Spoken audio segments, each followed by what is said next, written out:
आज आप लोगों को रासायनिक अभिक्रिया और समीकरण का दूसरा क्लास है और आज हम पढ़ेंगे कि समीकरण को संतुलन क्यों किया जाता है और संतुलित समीकरण और असंतुलित समीकरण क्यों कहते हैं, यही ना। तो पहले जानेंगे कि संतुलित समीकरण क्या होता है। संतुलित समीकरण, तो संतुलित समीकरण कहते हैं जब प्रतिकारक और प्रतिफल में परमाणुओं की संख्या बराबर होता है तो उसे संतुलित रासायनिक समीकरण कहते हैं। एक एग्जांपल मैं दे रहा हूं यहां पर H2 और O2, sign of arrow H2O। क्या यह समीकरण संतुलन है? नहीं है संतुलन। आप गिन सकते हैं इधर हाइड्रोजन की संख्या 2, ऑक्सीजन की संख्या 2। ये प्रतिकारक हुआ। प्रतिफल में देखिए हाइड्रोजन की संख्या 2 और ऑक्सीजन की संख्या 1। तो ये दोनों ओर जो है ये प्रतिकारक है, ये प्रतिफल है, दोनों ओर परमाणुओं की संख्या बराबर नहीं है। इसीलिए यह समीकरण क्या है? संतुलन नहीं है। यह क्या है? असंतुलित समीकरण, असंतुलित समीकरण।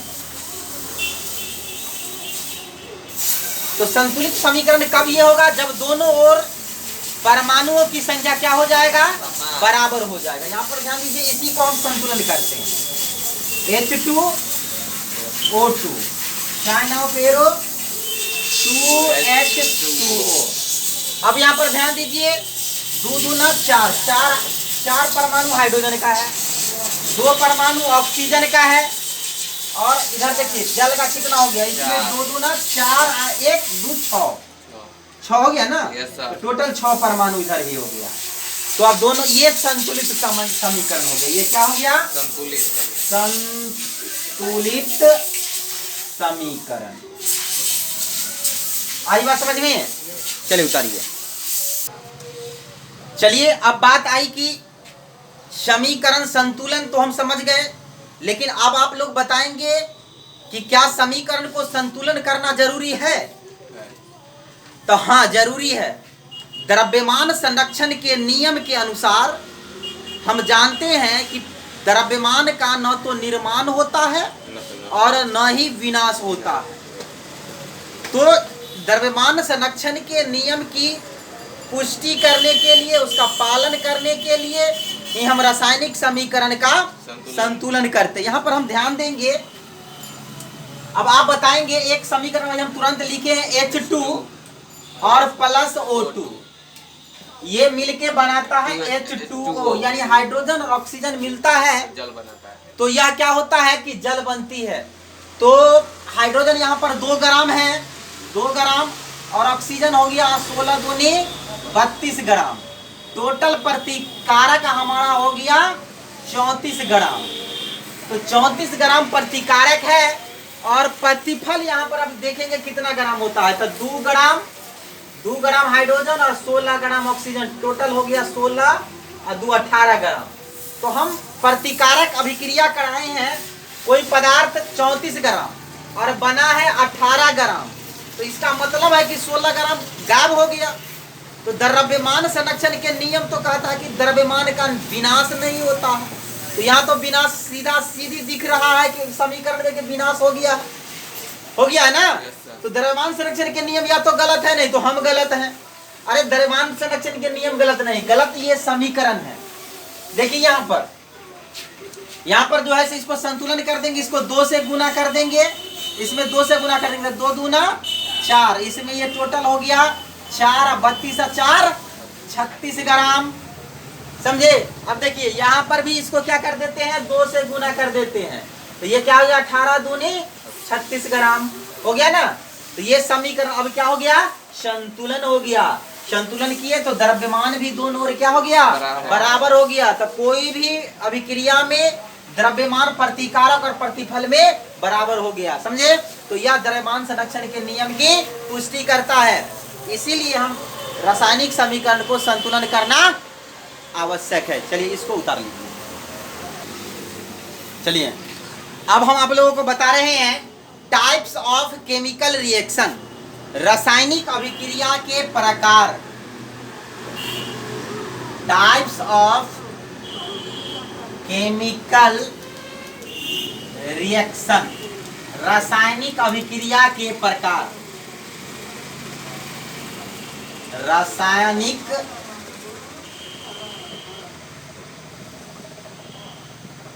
अभिक्रिया के प्रकार।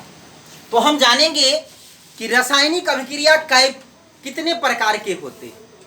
तो रासायनिक अभिक्रिया कई प्रकार के हम बताते हैं तुम लोग को। सबसे पहले बताते हैं कॉम्बिनेशन रिएक्शन, उसको हिंदी में कहते हैं संयोजन अभिक्रिया। कॉम्बिनेशन रिएक्शन, इसको कहते हैं संयोजन अभिक्रिया। संयोजन अभिक्रिया क्या है पहले समझ लीजिए। संयोजन का मतलब होता है जुड़ना। संयोजन का मतलब क्या होता है? जुड़ना। इसी परिभाषा होती है कि जब दो छोटे छोटे अणु या परमाणु मिलकर एक बड़े यौगिक का निर्माण करता है तो उसे संयोजन अभिक्रिया कहते हैं। जैसे यहाँ पर हम एक एग्जाम्पल आपको देते हैं। छोटा छोटा अणु, एक कार्बन का एक अणु और कार्बन का एक परमाणु, ऑक्सीजन का एक अणु, ये मिलता है तो कार्बन डाइऑक्साइड का एक अणु बनाता है। समझिए? तो ये छोटा छोटा अणु मिलकर के एक बड़ा अणु बन गया, तो ये हो गया संयोजन अभिक्रिया। एक दूसरा उदाहरण मैं आपको देता हूं कि सल्फर ट्राइऑक्साइड या जो है H2O जल के साथ अभिक्रिया करता है तो H2SO4 बनाता है। तो ये छोटा छोटा दो अणु मिला एक बड़ा अणु बन गया, बड़ा यौगिक बन गया। इसी को कहते हैं संयोजन अभिक्रिया।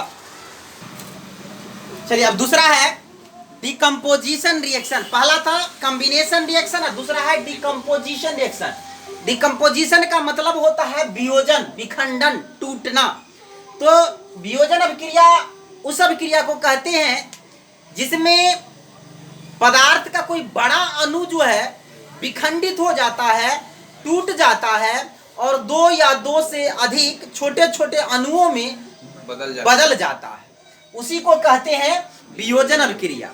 इसको हम आपको एग्जांपल द्वारा समझाते हैं। एक कैल्शियम कार्बोनेट का अणु CaCO3, इसको जब हम गर्म करते हैं कैल्शियम कार्बोनेट को तो ये कैल्शियम ऑक्साइड और कार्बन डाइऑक्साइड में बदल जाता है। तो यह जो है वियोजन अभिक्रिया हुआ। जिंक कार्बोनेट ZnCO3, इसको जब हम गर्म करते हैं तो ये बन जाता है zinc oxide plus carbon dioxide. तो यहाँ पर एक अणु जो है सो क्या है, एक बड़ा अणु है और यह टूट करके दो छोटा छोटा अणु में बदल गया है। इसी को कहते हैं वियोजन अभिक्रिया या विखंडन अभिक्रिया भी इसको हम कहते हैं। अंग्रेजी में डिकम्पोजिशन रिएक्शन कहते हैं। देखिए अब तीसरा है आप लोगों को इलेक्ट्रोलिसिस रिएक्शन, विद्युत अपघटन अभिक्रिया। अपघटन का तो मतलब टूटना होता है, अभी इसे पिछला रिएक्शन में हम आपको बताए हैं। लेकिन यहाँ पर है विद्युत अपघटन, यानी जब कोई पदार्थ विद्युत द्वारा टूटती है। तो कैसे इसकी परिभाषा होती है कि जब किसी धातु के लवण में विद्युत धारा प्रवाहित करते हैं तो धातु क्या हो जाता है, धातु का लवण क्या हो जाता है, विघटित हो जाता है, टूट जाता है। जिसमें धातु जो होता है वह कैथोड पर मुक्त होता है और अधातु जो है वह एनोड पर मुक्त होता है। यह अभिक्रिया जो है सो विद्युत अपघटन अभिक्रिया कहलाता है। हम एक एग्जांपल द्वारा समझाते हैं। जैसे कि sodium chloride NaCl, sodium chloride में जब हम विद्युत धारा प्रवाहित करते हैं, सोडियम क्लोराइड का विलयन में जब धारा प्रवाहित करते हैं तो ये सोडियम जो है पॉजिटिव और क्लोरीन जो है सो क्या होगा, निगेटिव आयन में जो है क्या हो जाता है, बदल जाता है। अब देखिए क्लोरीन जो है अपना 2 इलेक्ट्रॉन लॉस करके Cl2 + 2 इलेक्ट्रॉन, यह प्रक्रिया एनोड पर होती है। एनोड पर और ये 2 इलेक्ट्रॉन जो है तो दो सोडियम जो है वह ले लेता है 2 इलेक्ट्रॉन, और यह जो बदल जाता है 2Na। यह प्रक्रिया जो होती है वह कैथोड पर होती है। इस समीकरण को हम ऐसे लिख सकते हैं, इसको जोड़ करके, ये 2e से 2e कट गया। अब इसको हम लिख देंगे 2Cl minus plus 2Na plus sign of arrow Cl2 plus 2Na। ये अभिक्रिया हुई। अब देखते यह विद्युत धारा द्वारा टूटा है, इसीलिए इस अभिक्रिया को विद्युत अपघटन अभिक्रिया कहते हैं। ये ऑब्जेक्टिव पूछता है कभी कभी कि सोडियम क्लोराइड के में विद्युत, सोडियम क्लोराइड के विलयन में जब विद्युत धारा प्रवाहित करते हैं तो सोडियम कहां पर मुक्त होता है? तो धातु हमेशा कैथोड पर मुक्त होता है। तो ये सोडियम है, धातु है, यह कैथोड पर मुक्त होगा। क्लोरीन अधातु है तो वह हमेशा एनोड पर मुक्त होगा। यही अभी प्रक्रिया जो है कहलाता है विद्युत अपघटन अभिक्रिया।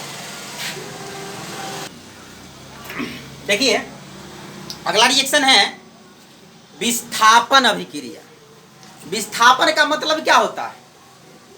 हटा देना। विस्थापन का मतलब होता है हटा देना। यहाँ पर आप बैठे हुए हैं, यहाँ से आपको कोई हटा करके वो आकर के बैठ जाए और आपको अलग कर दे तो यह हो गया विस्थापन, समझे। लेकिन अगर आपको यहाँ पर आपसे कमजोर आदमी आएगा तो आप हटिएगा नहीं ना, हटिएगा, उसको आप ही हटा दीजिएगा।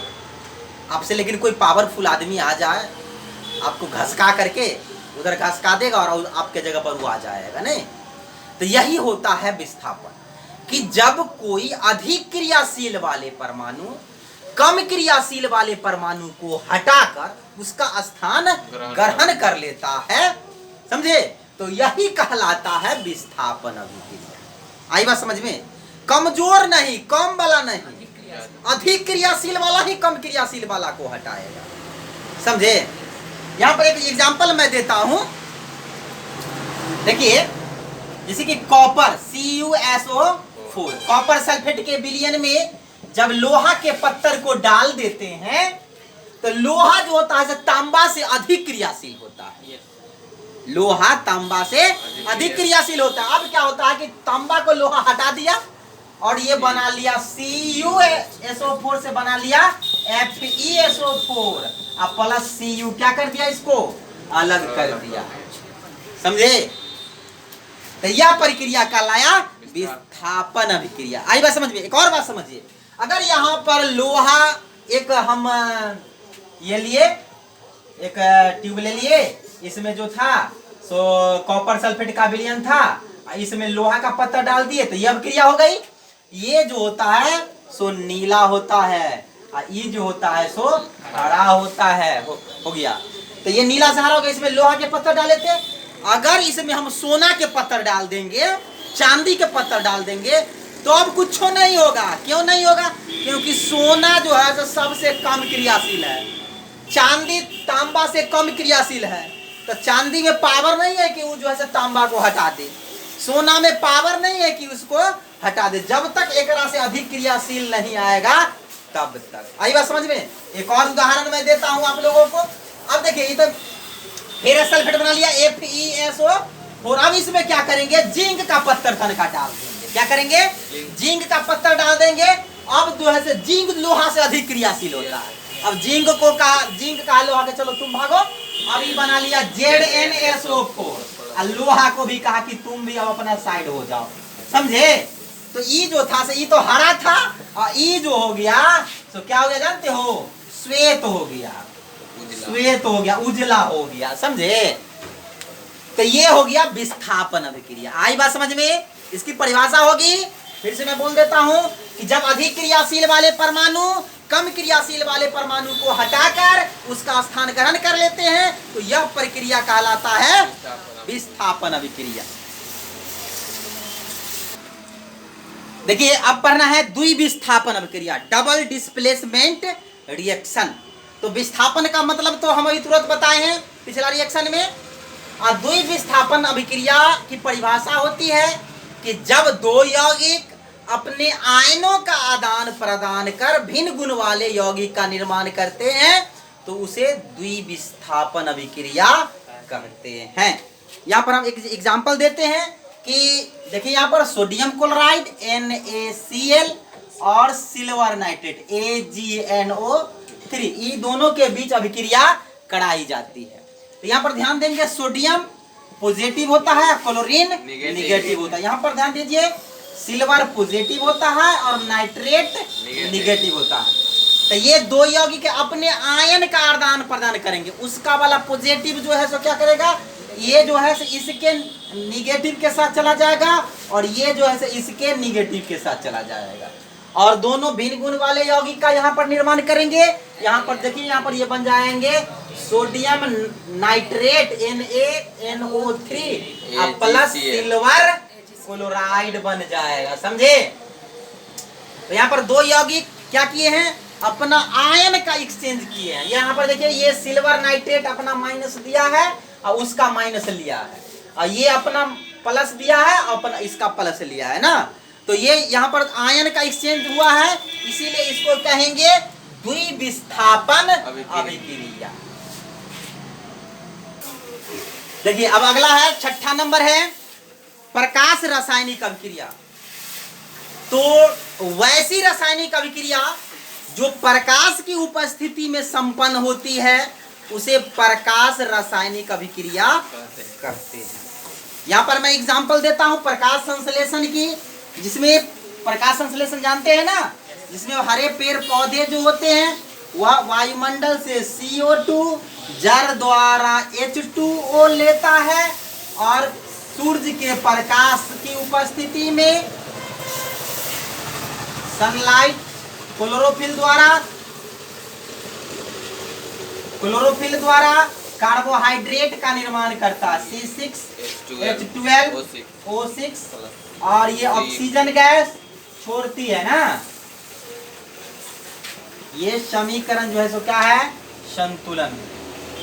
तो यह जो अभिक्रिया है सो क्या है, प्रकाश रासायनिक अभिक्रिया का उदाहरण है, समझे।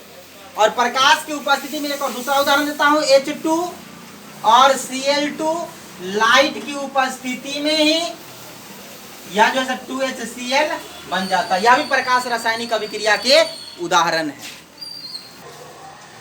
अब पढ़ना है उदासीनीकरण अभिक्रिया। उदासीनीकरण अभिक्रिया किसे कहते हैं पहले जानेंगे, कि जिसमें अम्ल और क्षार मिलकर उदासीन लवण का निर्माण करते हैं, इसे उदासीनीकरण अभिक्रिया कहते हैं। एक अम्ल है HCl और एक क्षार है NaOH, ये अम्ल है और ये क्षार है। ये अम्ल और क्षार मिलेंगे तो NaCl उदासीन लवण का निर्माण करते हैं। ये लवण है सोडियम क्लोराइड उदासीन। यह अभिक्रिया जो है क्या कहलाते हैं, उदासीनीकरण अभिक्रिया कहलाते हैं। देखिए अब है ऊष्माक्षेपी अभिक्रिया, एक्सोथर्मिक रिएक्शन। तो पहले जानेंगे कि ऊष्माक्षेपी अभिक्रिया किसे कहते हैं। तो वैसी रासायनिक अभिक्रिया जिसमें अभिक्रिया के फलस्वरूप ऊष्मा का उत्सर्जन होता है ऊष्माक्षेपी अभिक्रिया कहलाता है। एग्जाम्पल देता हूं, कोयला कार्बन है ना, अब इसको हम अगर जलाते हैं तो अभिक्रिया हुआ कार्बन और ऑक्सीजन के बीच, तो ये बन गया कार्बन डाइऑक्साइड और ऊष्मा ऊर्जा और ऊष्मा निकलती है ना, तो ये हो गया ऊष्माक्षेपी अभिक्रिया। एक होता है इंडोथर्मिक रिएक्शन, इंडोथर्मिक रिएक्शन इसको कहा जाता है ऊष्माशोषी अभिक्रिया। इसकी परिभाषा होता है वैसी रासायनिक अभिक्रिया जिसमें अभिक्रिया के फलस्वरूप ऊष्मा का अवशोषण होता है, उसे ऊष्माशोषी अभिक्रिया कहते हैं। जैसे कि यहाँ पर देखिए N2 और H2 नाइट्रोजन और हाइड्रोजन के बीच अभिक्रिया होते हैं और इसमें ऊष्मा देना पड़ता है। ऊष्मा ये अवशोषित करता है और ये अवशोषित करता है, तब बन जाता है अमोनिया NH3। तो अमोनिया का बनना जो है सो ऊष्माशोषी अभिक्रिया है और कोयले का जलना जो है सो ऊष्माक्षेपी अभिक्रिया है। आई बात समझ में, चलिए लिख लीजिए।